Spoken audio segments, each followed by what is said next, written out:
Puluhan serangan udara menghantam provinsi Hodeidah, termasuk pelabuhan vital Yaman, pada Senin, 5 Mei 2025.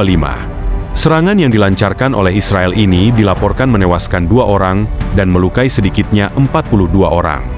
Selain menghantam pelabuhan Hodeidah, serangan tersebut juga membakar pabrik semen, menyebabkan kebakaran hebat. Israel mengerahkan lebih dari 20 jet tempur yang menjatuhkan lebih dari 50 amunisi untuk menggempur infrastruktur Houthis, sebagai respons terhadap serangan rudal yang diluncurkan kelompok Yaman itu ke Bandara Ben Gurion pada Minggu, 4 Mei 2025. Serangan rudal tersebut melukai 8 orang dan merusak beberapa kendaraan di area bandara, bahkan menyebabkan pembatalan sejumlah penerbangan. TV Al-Masirah, yang dikelola oleh Houthis, melaporkan sebanyak 48 serangan pesawat tempur Israel menargetkan berbagai lokasi di provinsi Hodeidah, termasuk bandara, pabrik semen, dan lokasi militer Houthis di timur laut kota. Di antara korban yang jatuh adalah pekerja pabrik dan penduduk di distrik Bajil yang berdekatan. Menurut Shua, serangan tersebut juga merusak infrastruktur pelabuhan, termasuk fasilitas penanganan kargo, serta beberapa pabrik swasta. Sementara itu, pasukan pertahanan Israel, IDF, mengonfirmasi operasi tersebut dan menyatakan bahwa sekitar 20 pesawat tempur telah menyerang target-target Houthis di sepanjang pantai barat Yaman dengan menggunakan 50 amunisi berpemandu presisi. Kelompok HTI mengklaim bahwa serangan terhadap Hodeidah dilakukan oleh Israel bersama Amerika Serikat. Namun, IDF membantah klaim tersebut, menyatakan bahwa serangan itu merupakan respons terhadap serangan berulang kali dari Houthis terhadap Israel. Diketahui bahwa serangan ini memberikan dampak langsung pada pelabuhan yang menjadi jalur penting untuk pengiriman barang, obat-obatan, dan bahan bakar bagi jutaan warga Yaman, serta mengancam situasi kemanusiaan yang semakin rapuh di negara tersebut. Dari berita di atas, kita mengetahui bahwa Israel dikelilingi oleh banyak musuh, dan hampir semua negara di Timur Tengah pernah terlibat konflik dengan Israel. Oleh karena itu, Israel harus selalu siap siaga menghadapi serangan, baik dari udara, darat, maupun laut. Salah satu upaya untuk mempertahankan diri adalah melalui pengembangan sistem pertahanan militer yang canggih, yang terdiri dari 3 lapis. Sistem ini mencakup Arrow untuk mencegah rudal balistik di luar atmosfer, David Sling untuk menargetkan ancaman jarak menengah pada ketinggian tinggi, dan Iron Dome sebagai garis pertahanan terakhir terhadap ancaman jarak pendek seperti roket dan UAV. Ketiga sistem ini dirancang untuk mengantisipasi serangan berbasis lintasan prediktif. Namun, situasi berubah dengan peluncuran rudal hipersonik baru yang dikenal sebagai Palestina II, yang berhasil menembus ketiga sistem tersebut. Berbeda dengan rudal balistik biasa, rudal ini memanfaatkan teknologi kendaraan luncur yang memungkinkan perubahan arah terus-menerus, sehingga menyulitkan sistem radar Israel untuk memprediksi jalurnya. Dengan kecepatan mencapai Mach 10, kehilangan pelacakan hanya selama 1 detik dapat berakibat fatal. Rudal ini diyakini menggunakan desain berbasis Iran, dengan karakteristik glider bermanuver tinggi, algoritma navigasi adaptif, dan tubuh 2 tahap yang membuatnya sulit dideteksi atau dikunci oleh radar konvensional. Dampaknya sangat besar. Sebuah rudal dengan biaya relatif murah berhasil menembus sistem pertahanan miliaran dolar dan menghantam fasilitas militer serta bandara utama Israel di Tel Aviv. Serangan ini memicu respons militer besar-besaran dari Israel, termasuk pemboman terhadap target-target Houthi, seperti pelabuhan Hodeidah, bandara di sana, dan fasilitas infrastruktur vital lainnya. Serangan balasan tersebut dilakukan bersama Amerika Serikat, yang kemudian berupaya menghentikan eskalasi melalui diplomasi. Meski demikian, pihak Houthi menegaskan bahwa serangan mereka terhadap Israel akan terus berlanjut sampai agresi terhadap Gaza dihentikan dan Palestina merdeka. Kejadian ini membuka mata dunia bahwa superioritas teknologi pertahanan bukan lagi jaminan mutlak terhadap serangan rudal modern yang lebih lincah, murah, dan strategis. Rudal Palestina II tidak hanya memberi pukulan simbolis terhadap dominasi sistem pertahanan Israel, tetapi juga membuktikan bahwa dalam medan perang modern, kecerdasan strategi dapat mengungguli kekuatan teknologi dengan hanya satu rudal yang berhasil lolos dari 3 lapis perlindungan. Kepercayaan terhadap sistem pertahanan yang selama ini dianggap tak tertembus mulai terguncang. Hal ini menimbulkan pertanyaan serius di kalangan militer global. Apakah sistem yang mengandalkan prediksi lintasan dan algoritma masih relevan ketika menghadapi senjata yang tidak lagi mengikuti pola konvensional? Serangan tersebut juga menunjukkan bahwa negara-negara atau kelompok non-negara dengan sumber daya terbatas tetap dapat menciptakan dampak besar melalui penguasaan teknologi rudal yang murah namun efektif. Dalam posisinya sebagai negara dengan investasi besar dalam teknologi pertahanan, Israel terpaksa menyesuaikan strategi militernya dan membalas secara agresif ke wilayah Yaman, khususnya terhadap kelompok Houthi yang diduga meluncurkan rudal tersebut. Dalam waktu kurang dari 24 jam, berbagai fasilitas penting seperti bandara, pelabuhan, dan pembangkit listrik menjadi sasaran, menyebabkan kehancuran luas dan menghambat logistik kemanusiaan di wilayah tersebut. Meskipun Amerika Serikat sempat menyatakan akan menghentikan serangan sebagai bagian dari mediasi diplomatik, pihak Houthi tetap menegaskan bahwa dukungan mereka terhadap Palestina tidak akan berhenti sampai agresi di Gaza dihentikan sepenuhnya. Konflik ini kini berkembang menjadi pertarungan moral dan teknologi, di mana rudal Palestina II menjadi simbol era baru perlawanan yang lincah dan tidak terduga, mampu memicu krisis geopolitik yang lebih luas. Dunia pun mulai mempertanyakan apakah kekuatan sejati kini tidak lagi terletak pada jumlah senjata, tetapi pada kemampuan untuk memahami dan mengeksploitasi celah dalam sistem yang selama ini dianggap sempurna.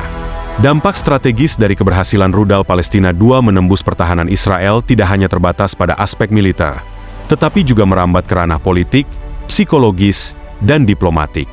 Dunia menyaksikan bahwa sistem pertahanan yang selama ini dipromosikan sebagai tak terkalahkan ternyata masih menyisakan celah yang dapat dieksploitasi. Israel kini menghadapi tekanan internal, dengan publik mulai mempertanyakan efektivitas investasi besar-besaran dalam sistem seperti Arrow, David Sling, dan Iron Dome. Ketidakpastian ini dimanfaatkan oleh pihak lawan untuk membentuk narasi kemenangan psikologis, bahwa bahkan kekuatan besar pun rentan jika didekati dengan strategi yang tepat. Di sisi lain, Amerika Serikat, yang selama ini menjadi sekutu utama Israel, juga berada dalam dilema diplomatik. Setelah keterlibatan dalam serangan balasan ke Yaman, Amerika harus menghadapi reaksi dari negara-negara regional yang melihat eskalasi ini sebagai ancaman terhadap stabilitas kawasan. Terutama karena pelabuhan-pelabuhan utama seperti Hodeidah merupakan jalur vital bagi bantuan kemanusiaan, serangan ini menandai babak baru dalam perang proksi di Timur Tengah. Meskipun Iran tidak terlibat secara langsung, negara ini dituding sebagai otak di balik desain teknologi rudal tersebut. Berbeda dengan rudal balistik biasa, rudal ini memanfaatkan teknologi kendaraan luncur yang memungkinkan perubahan arah terus-menerus, sehingga menyulitkan sistem radar Israel untuk memprediksi jalurnya. Dengan kecepatan mencapai Mach 10, kehilangan pelacakan hanya selama 1 detik dapat berakibat fatal. Rudal ini diakini menggunakan desain berbasis Iran, dengan karakteristik glider bermanuver tinggi, algoritma navigasi adaptif, dan tubuh 2 tahap yang membuatnya sulit dideteksi atau dikunci oleh radar konvensional. Dampaknya sangat besar. Sebuah rudal dengan biaya relatif murah berhasil menembus sistem pertahanan miliaran dolar dan menghantam fasilitas militer serta bandara utama Israel di Tel Aviv. Serangan ini memicu respons militer besar-besaran dari Israel, termasuk pemboman terhadap target-target Houthi, seperti pelabuhan Hodeidah, bandara di sana, dan fasilitas infrastruktur vital lainnya. Serangan balasan tersebut dilakukan bersama Amerika Serikat, yang kemudian berupaya menghentikan eskalasi melalui diplomasi. Meski demikian, pihak Houthi menegaskan bahwa serangan mereka terhadap Israel akan terus berlanjut sampai agresi terhadap Gaza dihentikan dan Palestina merdeka. Kejadian ini membuka mata dunia bahwa superioritas teknologi pertahanan bukan lagi jaminan mutlak terhadap serangan rudal modern yang lebih lincah, murah, dan strategis. Rudal Palestina II tidak hanya memberi pukulan simbolis terhadap dominasi sistem pertahanan Israel, tetapi juga membuktikan bahwa dalam medan perang modern, kecerdasan strategi dapat mengungguli kekuatan teknologi dengan hanya satu rudal yang berhasil lolos dari 3 lapis perlindungan. Kepercayaan terhadap sistem pertahanan yang selama ini dianggap tak tertembus mulai terguncang. Hal ini menimbulkan pertanyaan serius di kalangan militer global. Apakah sistem yang mengandalkan prediksi lintasan dan algoritma masih relevan ketika menghadapi senjata yang tidak lagi mengikuti pola konvensional? Serangan tersebut juga menunjukkan bahwa negara-negara atau kelompok non-negara dengan sumber daya terbatas tetap dapat menciptakan dampak besar melalui penguasaan teknologi rudal yang murah namun efektif. Dalam posisinya sebagai negara dengan investasi besar dalam teknologi pertahanan, Israel terpaksa menyesuaikan strategi militernya dan membalas secara agresif ke wilayah Yaman, khususnya terhadap kelompok Houthi yang diduga meluncurkan rudal tersebut. Dalam waktu kurang dari 24 jam, berbagai fasilitas penting seperti bandara, pelabuhan, dan pembangkit listrik menjadi sasaran, menyebabkan kehancuran luas dan menghambat logistik kemanusiaan di wilayah tersebut. Meskipun Amerika Serikat sempat menyatakan akan menghentikan serangan sebagai bagian dari mediasi diplomatik, pihak Houthi tetap menegaskan bahwa dukungan mereka terhadap Palestina tidak akan berhenti sampai agresi di Gaza dihentikan sepenuhnya. Konflik ini kini berkembang menjadi pertarungan moral dan teknologi, di mana rudal Palestina II menjadi simbol era baru perlawanan yang lincah dan tidak terduga, mampu memicu krisis geopolitik yang lebih luas. Dunia pun mulai mempertanyakan apakah kekuatan sejati kini tidak lagi terletak pada jumlah senjata, tetapi pada kemampuan untuk memahami dan mengeksploitasi celah dalam sistem yang selama ini dianggap sempurna. Dampak strategis dari keberhasilan rudal Palestina II menembus pertahanan Israel tidak hanya terbatas pada aspek militer, tetapi juga merambat ke ranah politik, psikologis, dan diplomatik. Dunia menyaksikan bahwa sistem pertahanan yang selama ini dipromosikan sebagai tak terkalahkan ternyata masih menyisakan celah yang dapat dieksploitasi. Dukungan teknis, pengembangan sistem navigasi, dan transfer algoritma dianggap sebagai bagian dari skema jangka panjang untuk memperkuat kekuatan sekutu-sekutunya, seperti Houthi, Al-Hadi, dan kelompok bersenjata lainnya di wilayah tersebut. Hal ini menunjukkan bahwa teknologi militer kini bukan hanya soal pengembangan senjata baru, tetapi juga tentang bagaimana adaptasi terhadap teknologi lama dapat menciptakan efek disruptif terhadap sistem yang terlalu bergantung pada prediksi. Yang paling mengkhawatirkan adalah bahwa keberhasilan rudal Palestina II bisa menjadi preseden. Negara-negara atau kelompok yang selama ini tidak diperhitungkan dalam kekuatan rudal strategis mungkin akan meniru desain serupa dan menyebarkannya lebih luas. Bayangan akan perang yang murah tetapi efektif pun menjadi nyata. Jika tren ini berlanjut, bukan tidak mungkin struktur pertahanan negara-negara maju harus dirombak total agar dapat beradaptasi dengan era baru peperangan berbasis kecepatan tinggi. Dunia tidak lagi berbicara tentang keseimbangan kekuatan dalam skala besar, tetapi tentang kerentanan kritis yang muncul akibat ketergantungan pada sistem tertutup dan pola serangan yang dapat diprediksi.